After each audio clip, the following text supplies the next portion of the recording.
At the end of middle school, I had a huge crush on a girl, Miranda. She was the new girl in class and looked at me in a way that no one else did. She didn't know I wasn't one of the cool kids. She just saw me for who I really was. She just seemed different from the others. Her family moved around a lot, so she just stayed in town for one semester and the summer break. We knew that at the start of high school she'd be gone. So that final weekend before she moved away, there was a big party at her place. As the clock crept closer to midnight, I found myself sitting next to her on the second floor balcony. We watched the stars, trying to ignore the tension in the air for just a little longer. Or maybe it was just me. "Do you like me?" she asked. "Yeah," I admitted. "Do you want me to be your girlfriend?" "Yeah." Miranda was quiet for a while, until she finally cracked a big smile. "Just say what I want to hear," she said, "and I'm yours." "What do you want to hear?" I asked. "If you're the one for me, you'll know."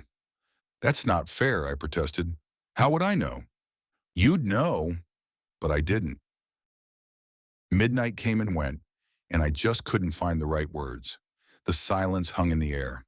Her smile faded, and the tension just ran out of us. As the party wrapped up, we said our goodbyes. That night broke my heart, but it also sparked a passion in me. I promised myself I'd never be lost for words again. I'd find her someday, and I'd say the right words. Miranda might have to wait, but I had the feeling I'd see her again. And when that day came, I'd be ready. I'd say the right words. In high school, I joined the Writers Club. I started writing short stories and poems, which later scored me a partial scholarship at the University of Minnesota. I started working on a novel, but I never managed to finish it. It didn't even have a title. It took me a few years to realize that all I really had was youthful enthusiasm and not talent. I was productive, but not very imaginative. Most of my ideas were rehashed themes and dated ideas from pop culture. It was popular enough, but it wasn't good. So during my time at the university, I wanted to look further than just my own work. I wanted to learn more about how we tell stories in general. That's what eventually led me to this career. I teach high school English nowadays, and the idea of finding just the right words sort of blended into the mundane background noise of everyday life. Almost 20 years have passed, and I still haven't seen Miranda again. Some dreams are just not meant to be. But this is where my story really starts, that I want to share with you. Because a few months ago, I came upon something that would put me right back on the path that I started all those years ago. It was a late Thursday, 2 weeks before the autumn semester started. I wanted to bring something new into the classroom, so I decided to check some other lectures for inspiration. I found a video of a therapist, Dr. Jane Bogan, that had about 15 views. It was probably something recorded by one of her students to be shared with their classmates, but it was the title that caught me, Dr. Bogan and the Magic of Words. She had some interesting ideas, but what caught me most was her introduction. Imagine, if you will, a blue giraffe. It has no spots, and it has this simple neutral ocean type of blue coloring. It still has the tall neck, the long legs, and the little stumps on its head. But it is blue. Imagine the way it moves, the way the neck sways as it reaches for the leaves at the very top of an acacia tree, the way the long legs carefully step over sharp rocks and thick shrubberies. Dark, curious eyes looking for the juiciest thing to bite. That blue giraffe, clearly pictured, is something you've never seen, but with just these words it was created. It is something born out of thin air, living inside your mind. But you didn't put it there. I did. Me and my words. I thought a lot about that blue giraffe and the way things can be pictured inside your mind with the power of suggestion. With just a few words, Jane Bogan managed to create a crystal clear image in my mind. As she wrapped up her lecture, she summarized, "With just the right words in the right order, we can convey anything to anyone. Communication is the transfer of ideas from one transmitter to a receiver, willingly or not. A word cannot be unheard, and an idea cannot be misunderstood. No, what is born in our mind stays in our mind, and it controls us through the influence of our actions." I was so inspired by Dr. Bogan that I reached out to her with an email. I asked her about her research, her inspiration, and just gushed about how much I enjoyed her lecture. I freely admit that not only was it an interesting subject, she was also a masterful speaker. I didn't hear back from her. Instead, the autumn semester began and a slew of new students shuffled in, already defeated. Having my two biggest lessons scheduled for the final hour of Wednesday and Friday makes me think someone at the administration hates me. It was going to be a rough year, and it was. One of the worst groups I'd had in years. Not only were they loud, but some of them were downright destructive. The worst were Kenny, short for Kennedy, and Dwayne, who were class rivals. They were rowdy and constantly competitive, vying for the attention of their female classmates. Always trying to one-up one another, they were a constant source of frustration. By the end of September, I just wanted to call in sick and look for another job. Truth be told, I wasn't that attached to the idea of teaching anyway. I was missing my time at the university, and I'd thought about going back for a doctorate position. But inertia is a powerful force, and I'd grown comfortable. There was no way I was just going to give my life up for nothing. Then came a package, a response from Dr. Jane Bogan. Attached was a letter, handwritten by the doctor herself. It said, "Thank you so much for reaching out to me. It is a rare thing to hear from a student so eager to learn.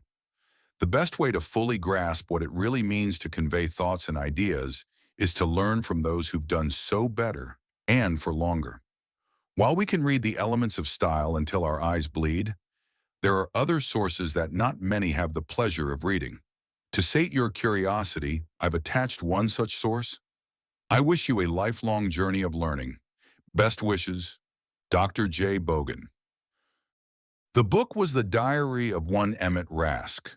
It was mostly written in cursive and dated from the early 1910s. Glancing through it, there were just 60 pages. The text was large, and I didn't see anything immediately interesting about it. Still, I promised myself I'd go through it. If Dr. Bogan had made the effort to send it, I'd try to read it. Hell, I wasn't one to complain. My unfinished, unnamed novel still rested on a shelf somewhere. Looking back at it, this is where things started to go wrong. That same night, I read the diary from cover to cover.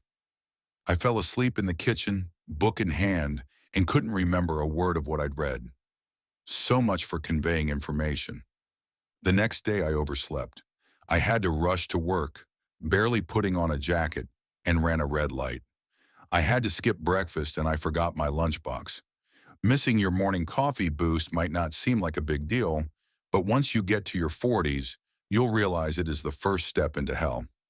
Again, inertia and routine are one hell of a thing. I was understandably grumpy all day.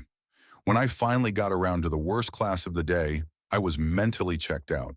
So when Kenny and Dwayne started interrupting my lecture for an impromptu dance contest, knocking over no less than 4 tables and completely derailing my class, all energy just ran out of me. I felt myself leaning my bald head against the whiteboard. Then it was as if I woke up. All of a sudden, I was facing the classroom, not the whiteboard. 25 youngsters just stared at me, their mouths wide open in disbelief. I must have said something, or done something, but I had no idea what. They were completely dumbfounded. Dwayne and Kenny just started picking up the tables, and the others returned to their seats. I checked the time. 4 minutes had passed. What the hell happened during those 4 minutes? I just wrapped up my lesson, assigned their homework, and rushed back home. I have to admit I was shaken up. As I got back home, I took another look at the diary of Emmett Rask. I know I'd already read it, but it still felt strangely new. The cursive made it hard to read, but it told the story of a man working for a pharmaceutical company called Hatchet Pharmaceuticals, and the various progress they'd made in development of early 20th century medication. Emmett was looking into a cure for Alzheimer's, or presenile dementia, as he called it. I found nothing particularly interesting in Emmett's writing. It was sort of an interesting point of view, but it didn't teach me anything new about how to convey my words and thoughts more effectively. No, all it did was tell me a story about someone who was struggling to understand something not yet given a name. I could not, for the life of me, understand why Dr. Bogan had sent this to me. The following Monday, I was stopped by Dwayne on my way to the teacher's lounge. He had this stressed look on his face, and I could see traces of sleeplessness under his eyes. He seemed just at the edge of having a big yawn, and he barely blinked. His nemesis was nowhere to be seen. I just, I wanted to apologize, he said. I messed up. I'll do better. I was so shocked I couldn't help but smile. I put my hand on his shoulder, looked him in the eyes, and thanked him. He drew a sigh of relief, perked up, and walked off clutching his textbooks to his chest like a treasure. Until that day, I'd never seen Dwayne actually bring a book to class. Whatever I'd said had really gotten through to him. As he was about to round the corner and disappear out of sight, he turned and called out to me. "Oh, sir, if you see my phone, could you give it back? I must have dropped it." I didn't think much about it. The rest of my classes that day passed on autopilot. We had a few exercises, discussed some classics, and had a written test at the end of the day. I decided against better judgment to grade the papers before going home for the night. It took me the better part of 2 hours, despite the grading being really simple. I was a bit distracted, I suppose. As the school was going dark, I found Dwayne's phone. It had been lodged under a bookshelf at the end of the room. The only reason I even noticed it was because of a little red light indicating new messages. It was this old half-broken thing, and he didn't even have a screen lock activated. Instead, I just got right onto his phone as soon as I picked it up. There was no doubt in my mind that it was Dwayne's phone. His background image was a gym selfie. There was a low battery alert and a notification about a video file taking too much space. Recording had been automatically stopped. I figured I'd charge it and give it back to Dwayne the next day.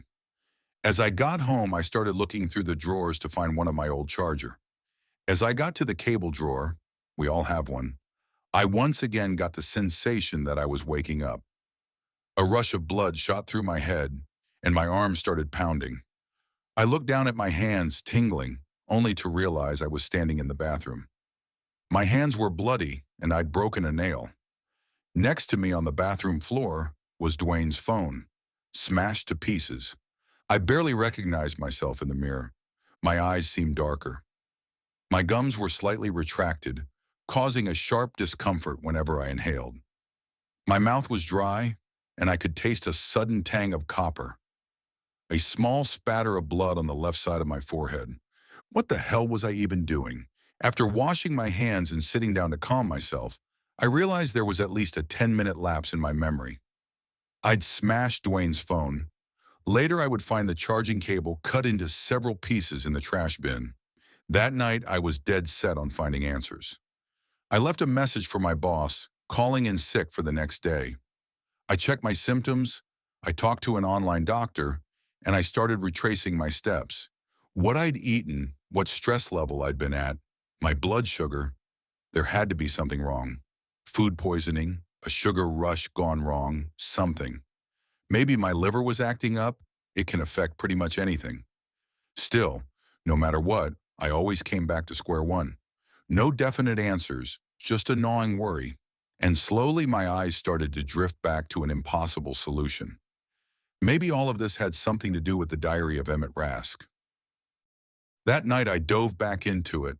I read about Emmett's family and his leads into finding a treatment for presenile dementia. I read about his father, who'd suffered from it. I read about his wild theories and the origins of various ailments. But it was all just ignorant early century nonsense. He had no idea what was going on or how the world really worked. All he had was worries and a few ideas where to look. Still, there was a specific segment that resonated with me.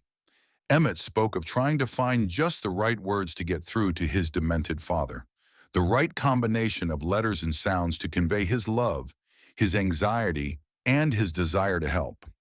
There had to be, Emmett argued, something that transcends language, something to convey our thoughts to whoever can understand it, and even those who cannot. Someone taught the mockingbird to sing, he wrote. Someone taught the dog to bark, and something, somewhere, taught us to listen before the age of speech.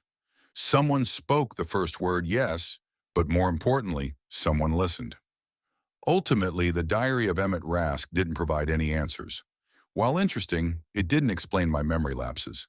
Instead, I sat back down at my computer to check my email.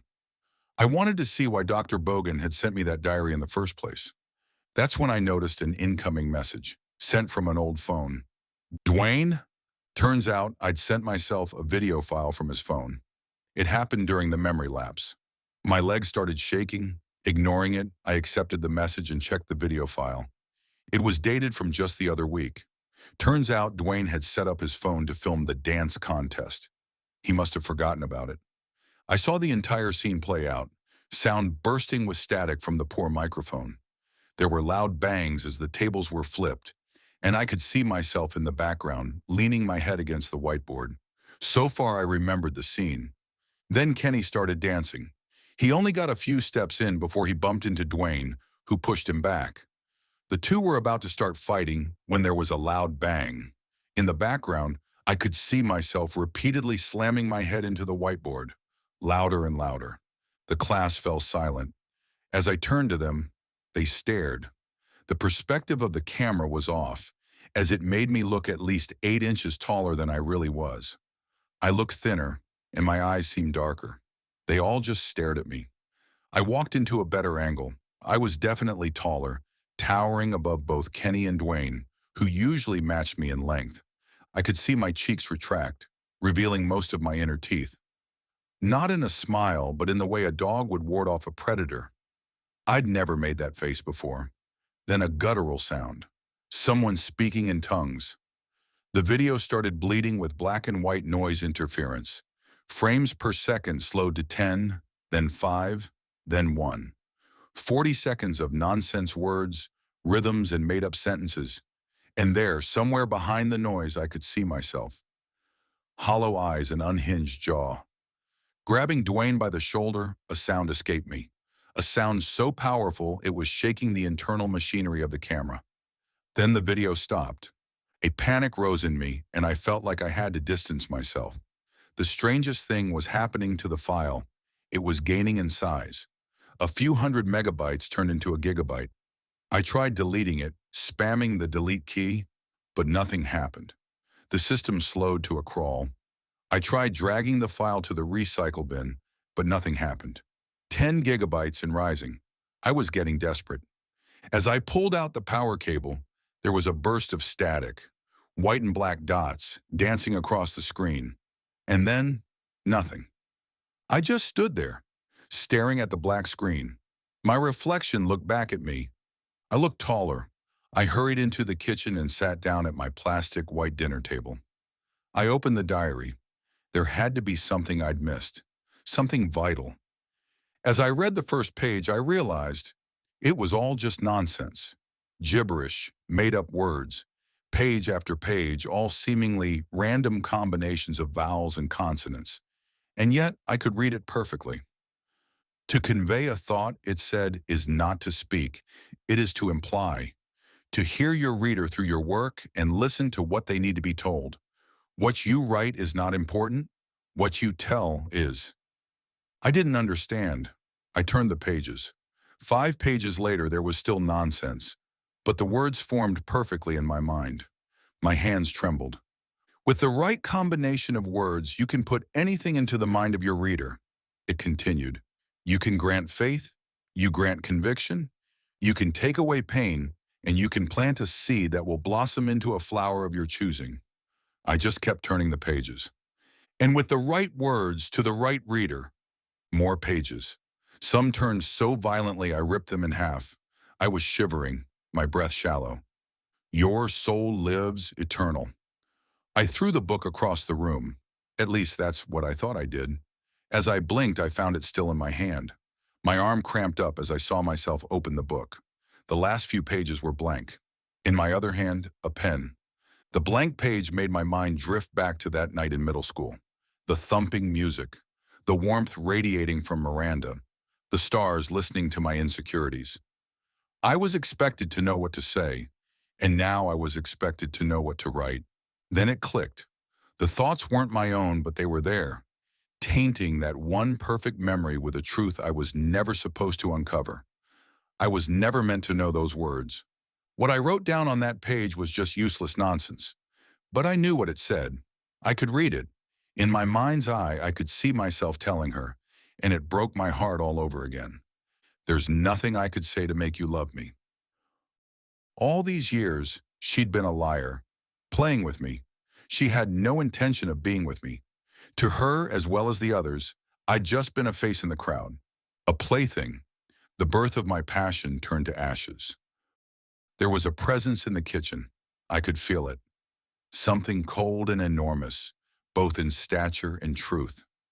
Something otherworldly, reaching from the other side of time to transform my mind with relentless words. The same being that had taught Emmett Rask to listen over 100 years ago. It came to me that night with a parade of dedicated students in tow. He'd found the cure. A physical manifestation stepped into the kitchen. A black silhouette, a void for my mind to fill with a horror of my own.